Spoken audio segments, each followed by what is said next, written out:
یہ حدیث جو ہے یہ مسلم شریف میں ہے اور حدیث قدسی ہے. اس کے راوی حضرت ابو ہریرہ ہیں رضی اللہ تعالی عنہ، اور اس حدیث نے اس صورت کے مضامین کا نہایت عمدہ تجزیہ کر دیا ہے. حدیث کے الفاظ سن لیجئے: قسمت الصلاۃ بینی و بین عبدی نصفین. اللہ تعالیٰ فرما رہے ہیں، حدیث قدسی ہے، میں نے نماز کو، صلاۃ کو اپنے اور اپنے بندے کے درمیان آدھا آدھا تقسیم کر لیا. فنصفها لی ونصفها لعبدی. اس کا نصف جو ہے وہ میرے لیے ہے اور نصف جو ہے وہ میرے بندے کے لیے ہے. ولعبدی ما سأل. اور جو میرے بندے نے مانگا میں اسے دوں گا، میرا وعدہ ہے یا میں نے اسے دیا. اس کے بعد اس کی تفصیل آتی ہے. اذا قال العبد، جب بندہ کہتا ہے الحمدللہ رب العالمین، قال اللہ حمدنی عبدی. جب بندہ کہتا ہے الحمدللہ رب العالمین، اللہ فرماتا ہے میرے بندے نے میری حمد کی. وَإِذَا قَالَ الرَّحْمَٰنِ الرَّحِيمِ قَالَ اللَّهُ اثْنَىٰ عَلَيَّ عَبْدِي. جب بندہ کہتا ہے الرحمن الرحیم، اللہ فرماتا ہے میرے بندے نے میری ثنا کی. وَإِذَا قَالَ مَالِكِ يَوْمِ الدِّينِ قَالَ اللَّهُ تَعَالَىٰ مَجَّدَنِي عَبْدِي. میرے بندے نے میری تمجید بیان کی، میری بزرگی بیان کی.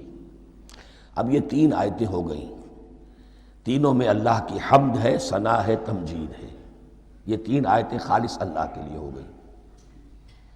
اب چوتھی آیت آئی، ایاک نعبد و ایاک نستعین.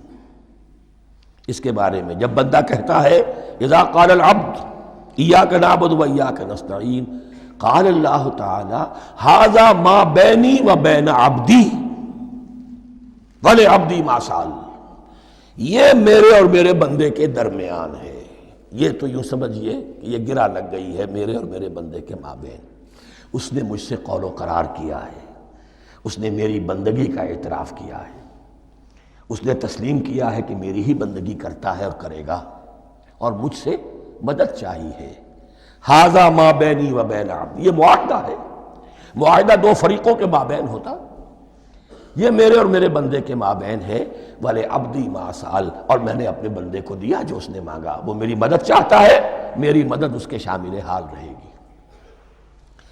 فَإِذَا قَالَ. اور جب بندہ کہتا ہے اهْدِنَا الصِّرَاطَ الْمُسْتَقِيمَ صِرَاطَ الَّذِينَ أَنْعَمْتَ عَلَيْهِمْ غَيْرِ الْمَغْضُوبِ عَلَيْهِمْ وَلَا الضَّالِّينَ قَالَ اللَّهُ تَعَالَى هَذَا لِعَبْدِي وَلِعَبْدِي مَا سَأَلَ.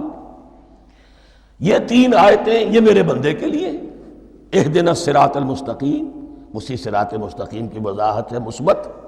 صراط الذین انعمت علیہم، اسی صراط المستقیم کی وضاحت ہے منفی انداز میں، غیر المغضوب علیہم ولا الضالین. یہ سب میرے بندے کے لیے ہے اور میں نے اپنے بندے کو دیا جو اس نے مانگا. اس کو میں نے ایک مرتبہ یہ ترازو کی شکل میں اس کو لکھوایا تھا. دیکھیے یہ ایاک نعبد و ایاک نستعین، یہ ہے وہ ترازی کی وہ ڈنڈ. واو جو ہے ایاک نعبد و ایاک نستعین، واو جو ہے گویا کہ وہ مٹھ ہے جس سے کہ ترازو کو پکڑا جاتا ہے. ادھر ایک پلڑا ہے جس کی تین آیتیں ہیں، الحمدللہ رب العالمین الرحمن الرحیم مالک یوم الدین. اس کا نتیجہ کیا نکلا؟ ایاک نعبد. آپ نے شاید یہ سنا بھی ہو، ایک بہت ہی عمدہ قرات کا جو ریکارڈ ہے قاری عبدالباسط عبدالصمد کا، وہ یہیں سے چل کر سورہ فاتحہ کی قرات کر کے ایاک نعبد پر آ کر رکتا ہے.